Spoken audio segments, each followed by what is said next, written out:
Hai Kekri,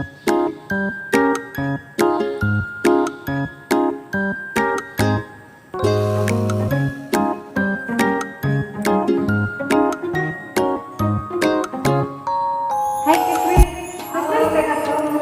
Aku lagi bikin, saya lagi cari kunci. Siapa kakak? Bios. Tahu saudara di mana tadi? Ya ampun. Kita bantu cari ya. Ciri-ciri kuncinya warna apa kakak? Warnanya warna putih kayak silver begitu kakak. Bantu mencari. Saya cari tadi.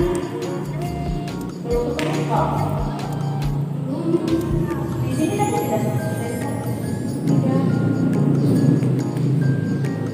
Ini kan kakak. Iya kakak, terima kasih. Nah, kamu tahu kuncinya. Tinggal ini satu. Jauh-jauh ya, kamu bisa jauh dulu. Kasih kakak. Oke, dadah Kak Kris. Shalom. Selamat pagi. Selamat hari Minggu adik-adik semua. Apa kabar hari ini? Wah, tentu sehat sekali. Wah, hari ini Kak Tama sangat senang sekali. Ternyata Kak Tama tidak sendiri. Kak Tama ditemani Kakak Kristin. Kak Kristin. Apa kabar? Dengan baik kakak. Sehat? Sehat. Wow, kita semua sehat. Kak Kristin, Kak Tama sehat. Dan Kak Tama yakin bahwa adik-adik di rumah juga tentu sehat dong Kak. Pastinya.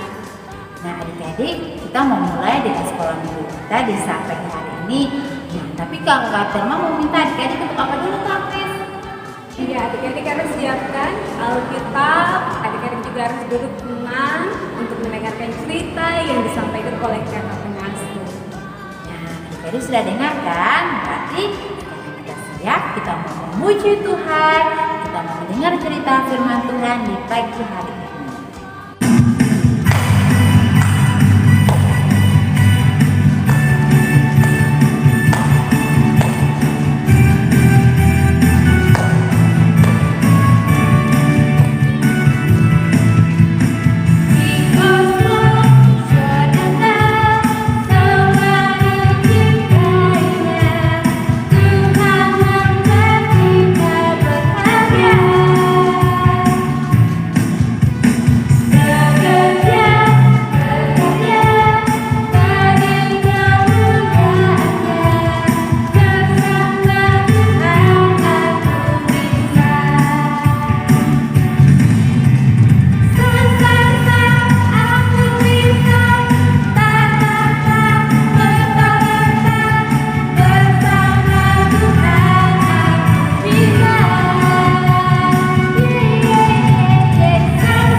adik-adik, kita sudah memuji Tuhan.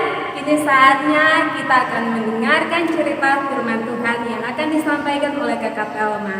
Sebelum kita mendengarkan cerita Alkitab, kita semua lipat tangan, tutup mata, kita satu dalam doa. Tuhan Yesus yang baik, kami sudah siap untuk mendengarkan cerita Alkitab. Dan Tuhan juga memberkati ibadah yang kami lakukan dari awal pertengahan hingga berakhirnya. Mau terjadi dalam nama-Mu saja. Dan Bapak, saat ini Kakak Telma akan bercerita Alkitab. Tuhan memberkati agar cerita Alkitab yang disampaikan menjadi berkat buat adik-adik sekalian. Kiranya Tuhan Yesus memberkati adik-adik dan juga memberkati Kakak Telma yang akan menyampaikan cerita di saat ini. Haleluya, puji Tuhan. Amin. Nah, adik-adik sekalian, saatnya kita mau mendengar cerita firman Tuhan. Oke, yang di rumah silakan diambil Alkitabnya, lalu dibuka. Nah, pembacaan kita terdapat dalam kitab Lukas. Lukas pasal 15 ayatnya yang ke-11 sampai ke 32. Oh, Kakak Tel mau tanya dulu, kitab Lukas terdapat dalam kitab apa? Injil atau? Wah, benar sekali, kitab Injil Lukas ya. Injil Lukas dalam Perjanjian Baru, pasal 15 ayatnya yang ke-11 sampai 23. Nah, kalau sudah semuanya sudah buka, pembacaan kita hari ini tentang perumpamaan tentang anak yang hilang. Oke adik-adik, sebelum mulai bercerita, Kakak Tel mau tanya dulu. Adik-adik pernah tidak kehilangan sesuatu? Mungkin adik-adik pernah kehilangan HP, kehilangan pena, kehilangan pensil, atau kehilangan buku, atau apapun yang menurut adik-adik itu sangat berharga. Adik-adik pernah kehilangan tidak? Oh, pernah. Iya, Kakak Tel juga tuh pernah kehilangan nih. Terus kalau waktu kehilangan, adik-adik rasa sedih ke tidak? Sedih ke tidak? Sedih ya, iyalah, pasti kita sedih lah. Kan kita barang berharga hilang. Nah, kalau kita sedih, kita cari ke tidak?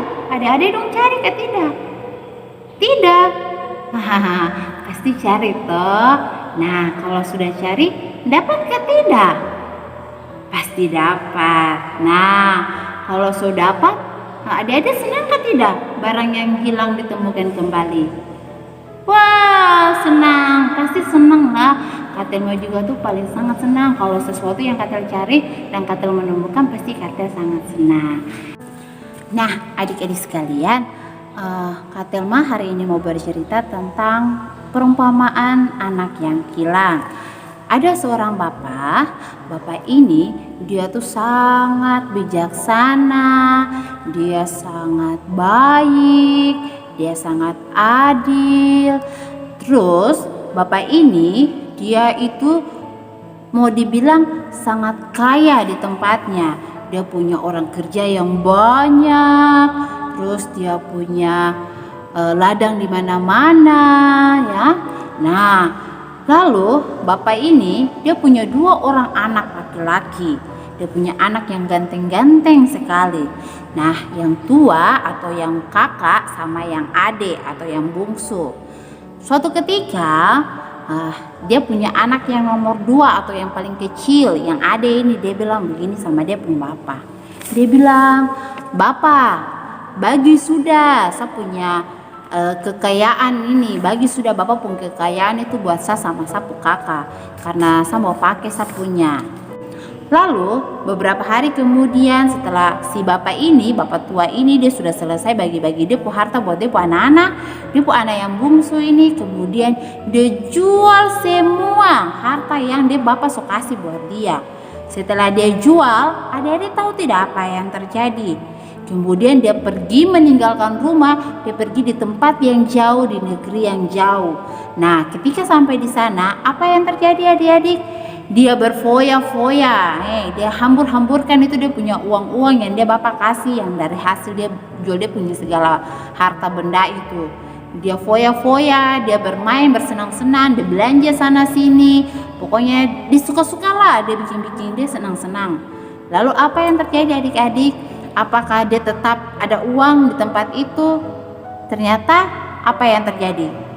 Wah, betul sekali adik-adik. ternyata hanya kesenangan sesaat. Si anak bungsu ini kemudian dia sudah kehilangan uangnya, dia tidak ada uang, lalu dia mulai melarat. Nah, ketika dia sudah tidak ada uang, uang sudah habis, dia mulai melarat, dia langsung mulai kelaparan. Aduh, hari ini saya makan apa ya, sudah tidak ada makanan. Karena sudah tidak ada apa-apa tuh, sudah tidak ada uang, sudah tidak ada apa-apa semua. Lalu anak ini dia memutuskan untuk bekerja pada seorang majikan di tempat itu. Ternyata anak bungsu ini dia bekerja sebagai orang yang menjaga babi. Nah, adik-adik di rumah ada punya babi, ada yang piara babi? Pasti ada toh, iya pasti ada.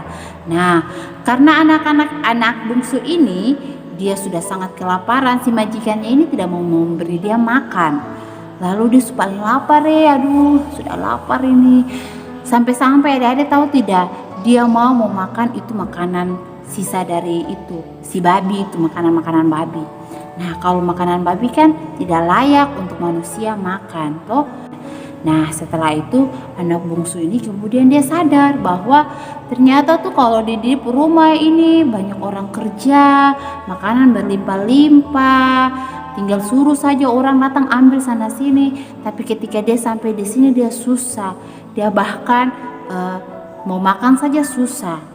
Nah, setelah dia sadar bahwa dia sudah salah, lalu kemudian dia bilang begini, saya harus pulang ke sapu bapak, lalu saya harus minta maaf. Saya harus minta maaf karena saya sudah berdosa. Apa yang dia bilang adik-adik? Dia berencana kalau dia mau pulang sampai di bapaknya, dia akan bilang begini, Bapak, saya sudah berdosa terhadap surga dan terhadap Bapak. Bapak jadikan saya tidak layak sebagai Bapak punya anak. Bapak jadikan saya sebagai orang upahannya Bapak saja. Lalu setelah dia bertekad untuk dia harus pulang ke rumah, kemudian dia berdiri dan dia pulang.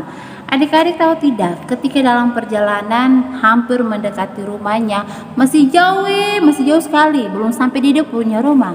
Tapi dia punya bapak ini sudah berdiri tunggu dia. Lalu ketika dia bapak sadar kalau ternyata yang dari jauh sana itu saya punya anak laki-laki yang dia sudah pergi jauh dan dia ada pulang. Apa yang terjadi adik-adik? Apakah si bapak ini langsung kasih dia pergi, tinggal saja, dia pulang saja sudah, kunci pintu rumah, terus dia masuk. Apa yang terjadi adik-adik? Bapak ini kemudian dia lari langsung pergi itu peluk anaknya. Dia peluk anaknya itu dengan sukacita. Lalu anaknya itu minta ampun, minta maaf. Dia minta maaf, dia bilang seperti apa? Seperti kata-kata yang tadi, dia bilang, Bapak, saya mengaku saya sudah berdosa terhadap surga dan terhadap Bapak. Saya tidak layak buat Bapak, jadikan saya sebagai anak orang upahannya Bapak saja. Lalu apa yang terjadi adik-adik? Kalau Bapak ini kemudian dia bilang sama orang kerja yang di rumahnya atau hamba-hamba tersebut di rumahnya si Bapak ini, dia bilang sama hamba-hamba tersebut, pergi dan ambillah jubah yang sangat bagus dan sangat mahal, lalu kenakanlah buat anak saya ini, lalu pakaikan dia cincin, pakaikan dia sepatu di kakinya, karena anak saya yang hilang ini sudah kembali. Bukan cuma untuk pakaian saja yang dikasih, tapi si bapak ini juga bilang, sembelilah lembu, ya, dia bilang sembelilah lembu, lalu kita makan dan bersukacita.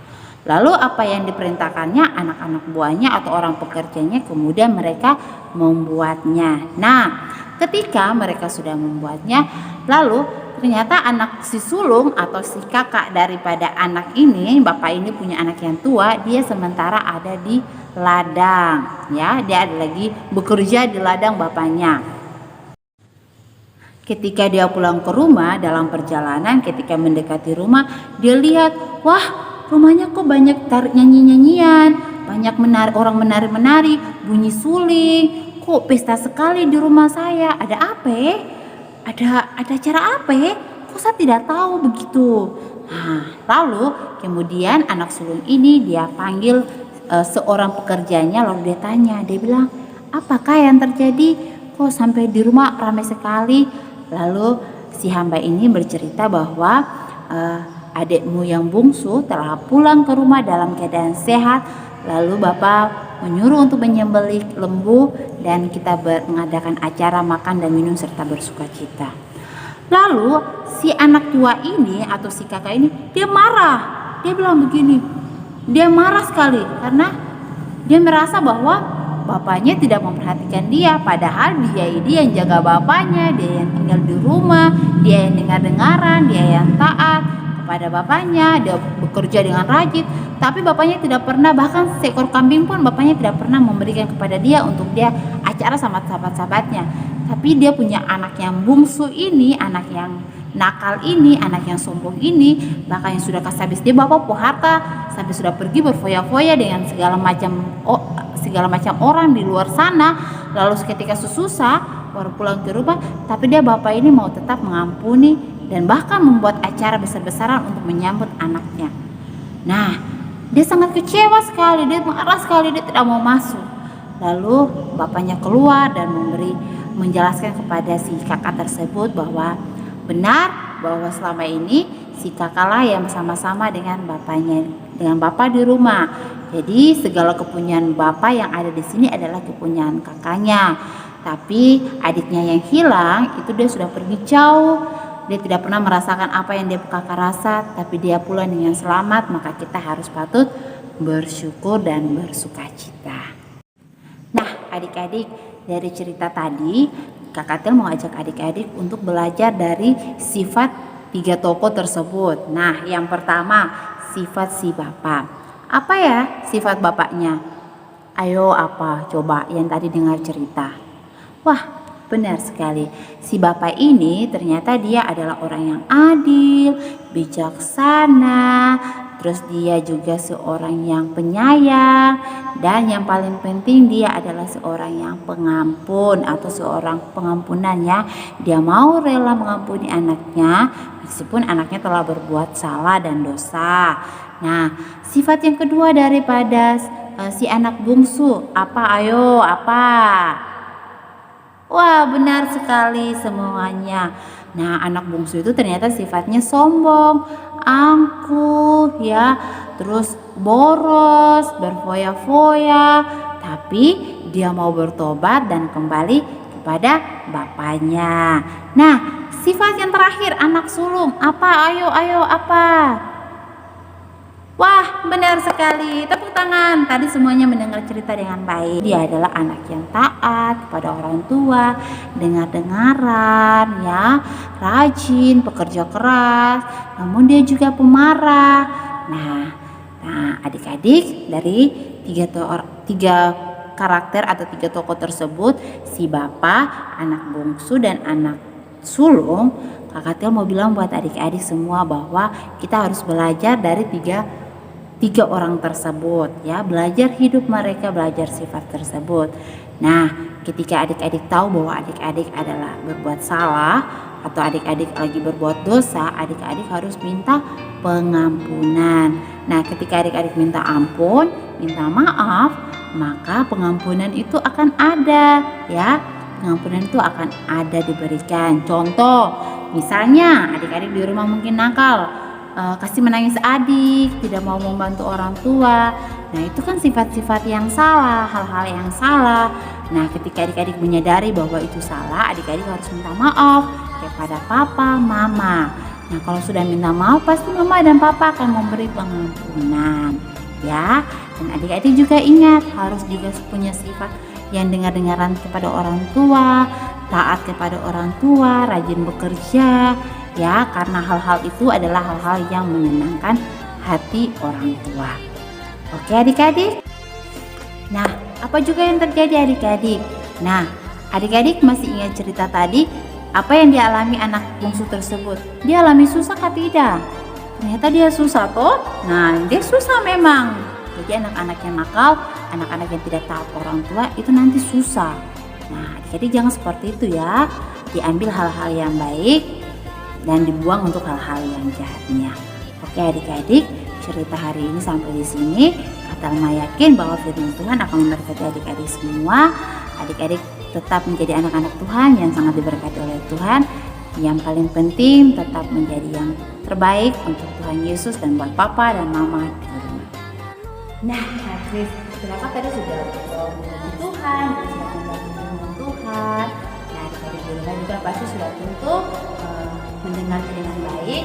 Saatnya kita mau pamit. Kata Kak Christine mau pamit. Saya percaya bahwa adik-adik di rumah semakin diberkati, semakin jadi berkat buat kita. Oh iya Kak Elma. Iya, adik-adik jangan lupa ya, kalau keluar dari rumah harus memakai masker, mencuci tangan, dan juga menjaga jarak sama teman-temannya. Ya, harus jaga jarak ya adik-adik, seperti kata sama Kak Christine juga jaga jarak. Tapi ingat, jaga jaraknya saat di luar, bukan jaga jarak sama anak. Oke adik-adik, sampai di sini kata sama Kak Christine pamit. Sampai bertemu di minggu depan dengan hal-hal yang menarik tentunya, dengan cerita-cerita yang lebih menarik. Sampai bertemu di minggu depan. Bye bye. Selamat hari Minggu.